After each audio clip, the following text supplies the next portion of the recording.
부산에서는 19일 코로나19 확진자 14명이 추가됐습니다. 부산 기계공고 등 지역의 2차, 3차 감염뿐만 아니라 광화문 집회와 사랑제일교회를 통한 지역 확산 공포도 현실이 됐습니다. 긴 장마가 끝나고 폭염이 기승을 부리고 있는 가운데 코로나 재확산 여파로 홀로 사는 고령의 어르신들의 건강관리가 비상입니다. 기장에서 국내 최초로 원전 해체가 추진되고 있는 가운데 지역 주민을 위한 방사성 폐기물에 세금을 매기는 법안 등 관련 법안 5건이 발의돼 주목받고 있습니다. 부산시가 19일 정오부터 선박 출입자에 대해 전자출입 명부를 도입하는 행정명령을 발령했습니다. 시청자 여러분 안녕하십니까? 헬로티비 뉴스 부산입니다. 코로나19 재확산 우려 속에 부산에서도 확진자가 19일 14명 추가 발생했습니다. 지난 2월 이후 가장 많은 숫자인데요. 광화문 집회와 사랑제일교회발 지역 확산이 현실화하는 모양새입니다. 안수민 기자가 보도합니다. 부산시가 19일 광화문 집회 참석자와 사랑제일교회 관련자들에 대해 행정명령을 내렸습니다. 집회 참석하신 모든 분들을 정상에 관계없이 반드시 가까운 보건소나 선별진료소에서 반드시 진단검사를 받아주실 것을 부탁드립니다. 본 명령을 위반하는 경우 벌금 부과와 구상권 청구의 대상이 될 수 있음을 반드시 유념해 주시기 바랍니다. 서울발 확진자가 부산에서도 잇따라 발생했기 때문입니다. 우선 광화문 집회와 관련한 19일 확진자는 2명, 232번과 240번 환자입니다. 문제는 당시 부산에서 간 광화문 집회 참가자가 1000명을 넘는 것으로 부산시는 추산하고 있다는 점. 검사받은 사람은 94명에 불과하다는 것입니다. 저희가 교회 측이나 또 참가자로부터 관련 명단을 일부 받고는 있습니다만 지금 명단이 전수 파악되지는 않았습니다. 저희가 예측하기는 약 1000여 명 참석했을 것으로 예측하고 있고. 사랑제일교회 관련 확진자도 18일 1명에 이어 19일 2명이 추가됐습니다. 부산시가 확보한 사랑제일교회 관련자 명단에 있던 47명 중 40명이 검사를 받았는데 이 중 1명이 양성 판정을 받았습니다. 또 다른 1명은 사랑제일교회 관련 마포구 71번 확진자와 접촉했던 음식점 종업원입니다. 238번 환자는 부산시 중구 소재 이재모 피자에서 근무하는 직원으로 마포구 71번 환자가 이 식당을 이용하였고 식당에서 밀접 접촉자로 분류되어서 검사를 시행하여 확진되었습니다. 마포구 71번 확진자와 접촉해 감염된 사례는 2건인데 그가 11일부터 14일까지 부산에서 활동했다는 점을 고려하면 감염자가 더 있을 가능성을 배제할 수 없습니다. 지역 내 소규모 집단 감염 사례도 잇따르고 있습니다. 19일 지역 감염자로 추가된 확진자 9명 중 2명은 종합병원 환경미화원으로 일했던 221번 확진자의 동료입니다. 또 다른 4명은 18일 확진 판정을 받은 224번 확진자와 함께 식사했던 것으로 확인됐습니다. 부산의 코로나19 확산 상황이 온천교회 집단 감염 때보다 심각하다는 지적이 나오는 상황. 부산시는 종교시설이나 유흥업소 등에 집합금지 행정명령을 내리는 방안도 검토하고 있습니다. 헬로티비 뉴스 안수민입니다. 최근 사랑제일교회를 중심으로 코로나19 확진자가 급속히 늘어나고 있습니다. 지난 12일 이곳에서 첫 확진자가 발생한 지 일주일 만에 관련 확진자가 500명을 훌쩍 넘어섰는데요. 19일 정오 기준 누적 623명으로 늘었습니다. 수도권뿐만 아니라 강원과 전남 등에서도 사랑제일교회 관련 확진자가 나오고 있어 전국이 긴장하고 있는데요. 올해 초 대구 신천지교회에서 코로나19가 집단 발생했을 때 모습과 한번 비교해 보겠습니다. 대구 신천지교회에선 지난 2월 18일 첫 확진자가 나왔는데요. 일주일 후 501명으로 확진자가 크게 늘었습니다. 그 당시에도 지역 곳곳으로 2차 감염이 진행되면서 전국이 공황 상태에 빠졌었죠. 대구 신천지교회와 서울 성북구 사랑제일교회에서 발생한 코로나19 집단 발병은 비슷한 양상을 보이고 있습니다. 확진자 증가 추이를 살펴보면 오히려 사랑제일교회 관련 확진자 증가 속도가 더 빠릅니다. 같은 기간 동안 60명가량 더 많은 확진자가 나왔는데요. 정확한 분석이 더 필요하겠지만 바이러스 유형의 변화가 하나의 원인으로 꼽히고 있습니다. 현재 유행하고 있는 코로나19 바이러스는 GH형으로 올해 초 유행했던 S나 V형보다 전파력이 빠른 것으로 알려져 있는데요. 때문에 방역당국은 신천지 관련 집단 감염 때보다 더 큰 위기라고 밝히고 있습니다.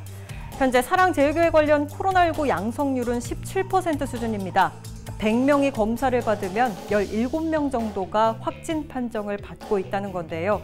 신천지 집단 감염 당시 양성률이 30% 정도였던 것과 비교하면 조금 낮은 수치입니다. 중대본에 따르면 현재 검사 대기 중인 사람은 129명, 연락이 닿지 않아 검사를 못한 사람은 380여 명에 달합니다. 사랑제일교회 관련 신원을 파악하지 못한 사람도 600명가량으로 추산돼 확진자가 더 늘어날 가능성이 높습니다. 특히 교인 중 60대 이상 고령층의 비율이 높아 걱정이 더 큰데요. 하루빨리 코로나19가 종식될 수 있도록 손 씻기와 마스크 착용, 사회적 거리 두기 등 기본 방역 수칙은 꼭 지켜야겠습니다. 지금까지 앵커 브리핑이었습니다.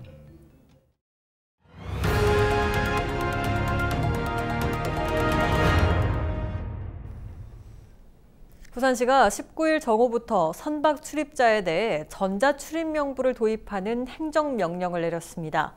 적용 대상은 방역 강화 대상 국가와 러시아에서 출항해 행정명령 발령일부터 부산항 감천항에 입항과 정박하는 모든 선박입니다.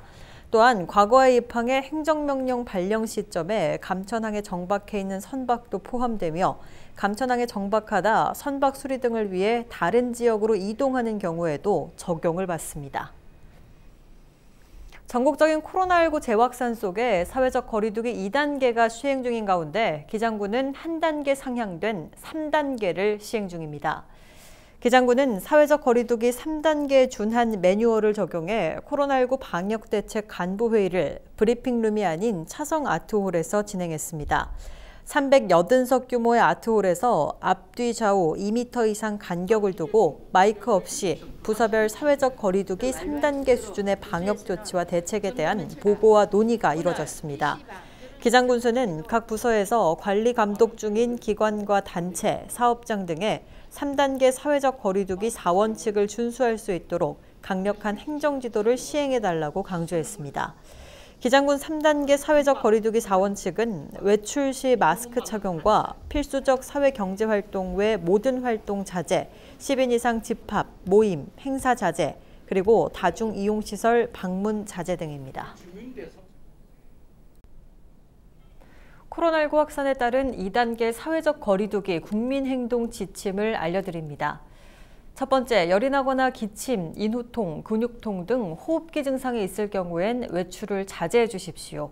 몸이 아플 경우 회사에 출근하지 않고 학교에도 등교하지 않는 것이 좋습니다.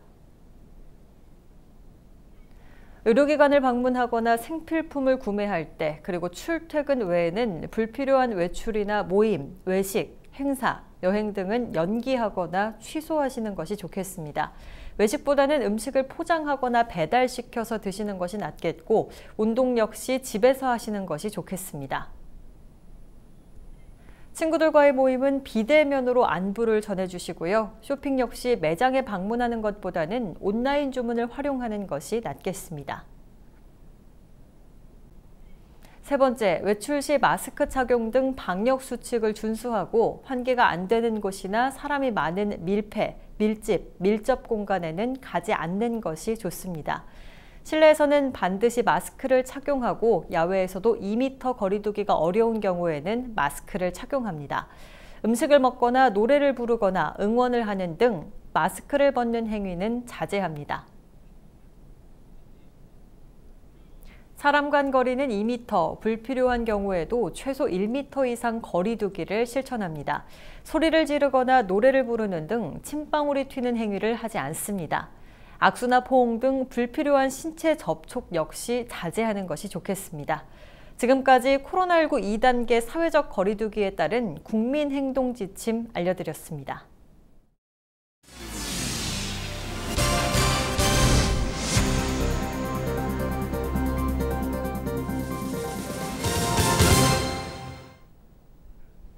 기장은 국내 최초로 원전 해체가 추진되고 있는 곳인데요. 원전도 원전이지만 사용 후 해결료를 어디에 어떻게 처리할지도 의견이 분분합니다.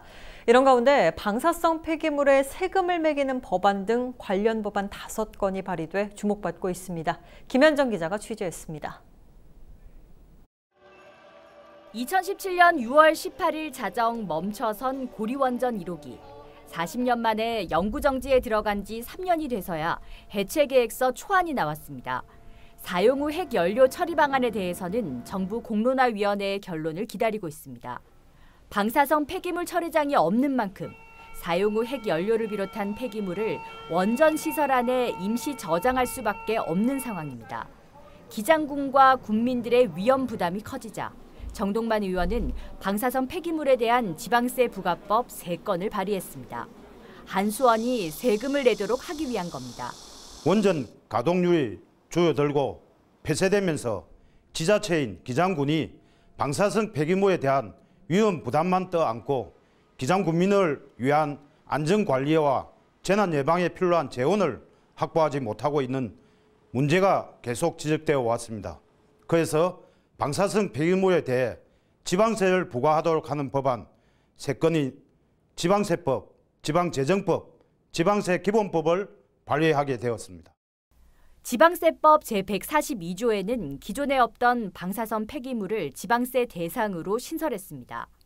또한 146조에 경수로 사용 후 핵연료를 다발당 540만 원, 중수로는 다발당 22만 원 등으로 과세 표준과 세율을 명시했습니다. 지방세기본법 제34조에서는 방사성 폐기물을 원자력 발전소에서 배출하는 폐기물로 한정하는 조항을 신설했습니다. 지방재정법에서는 지역자원시설세에 대해 화력발전과 원자력 발전에만 국한돼 있던 조항에 방사성 폐기물을 추가했습니다. 또한 원전 주변 지역 주민의 의견을 수렴하도록 하는 발전소 주변 지역 지원에 관한 법률 개정안과 원자력 안전법 개정안도 발의됐습니다. 원전 주변 지역 주민들을 위한 맞춤형 법안이 국회를 통과할지 주목됩니다. 헬로티비 뉴스 김현정입니다. 긴 장마가 끝나고 폭염이 기승을 부리고 있습니다. 더군다나 코로나 재확산 여파에 홀로 사는 어르신들의 건강관리가 비상인데요. 물을 자주 마시고 낮 시간에는 바깥 활동을 피해야 합니다. 차선영 기자입니다.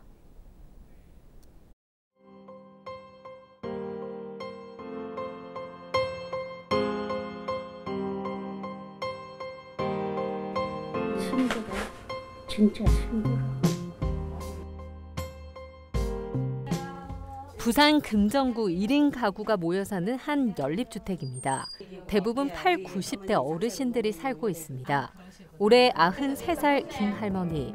한낮 최고 기온이 36도를 넘었는데 의지할 건 선풍기 하나뿐입니다. 젊은 시절 고된 노동으로 몸이 망가져 약 없이는 하루도 버틸 수 없다는 김할머니. 최근 받은 허리 수술로 거동마저 불편해 올 여름은 유난히 힘겹습니다. 힘들어. 진짜 힘들어. 얼른 갔으면 좋겠는데 가지도 않아. 있다 보니까 먹고 싶을 때도 있지만 먹기 싫을 때가 더 많아. 그냥 이거 안 먹으면 죽나 하고 그냥 넘길 때도 있고. 지역 복지관과 주민센터에서 한 번씩 찾아주는 것만으로도 눈물이 날 만큼 반갑습니다. 바로 옆집에는 긴 장마의 흔적이 집 구석구석에 남았습니다. 천장은 물을 머금어 뜯겨져 나갔고 집안 곳곳에 물이 새면서 곰팡이가 폈습니다. 90을 넘긴 어르신은 폭우가 그치자마자 찾아온 폭염이 얄밉습니다. 50년 넘는 세월 동안 화장품 방문 판매를 하고 있다는 83 어르신은 올해가 가장 힘들다고 말합니다. 여름에는 어떤 데는 헉헉할 때가 많아요. 아마 몇 발 안 가서 이혼 흠뻑 다 썼습니다. 집에 들어오면 그만 누워야 되지 앉아있지는 못하겠어요. 며칠 전 제주도에서는 홀로 살던 80대 남성이 온열 질환으로 목숨을 잃기도 했습니다. 홀로 사는 고령 어르신들의 경우 호흡 곤란과 어지럼증을 느끼면 바로 주변에 알려야 합니다. 기존의 혈압이나 당뇨 같은 이제 만성 질환을 앓고 있기 때문에 더더욱 이제 온열 질환에 노출되기 쉬운 거는 확실한데요. 이제 낮 시간대, 특히 이제 정오부터 오후 5시까지는 야외 활동을 이제 자제를 하셔야 되고요. 외출할 때는 최대한 가볍고 밝은 색깔의 통기가 잘 되는 헐렁한 옷을 입도록 하시고. 경보 수준의 폭염이 이어지는 데다 코로나 재확산 여파로 건강관리에 비상이 걸렸습니다. 헬로티비 뉴스 차선영입니다. 여름철의 대표적인 해충은 바로 모기인데요. 비가 많이 올 때는 유충이 씻게 내려가 그 수가 줄어들기도 하는데 문제는 비가 그치고 난 뒤입니다.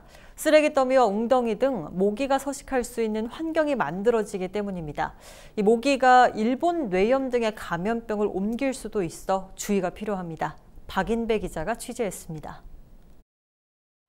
올여름 기록적인 폭우가 쏟아졌던 부산. 비가 그친 뒤 폭염 경보가 발효되는 등 무더위가 시작됐습니다.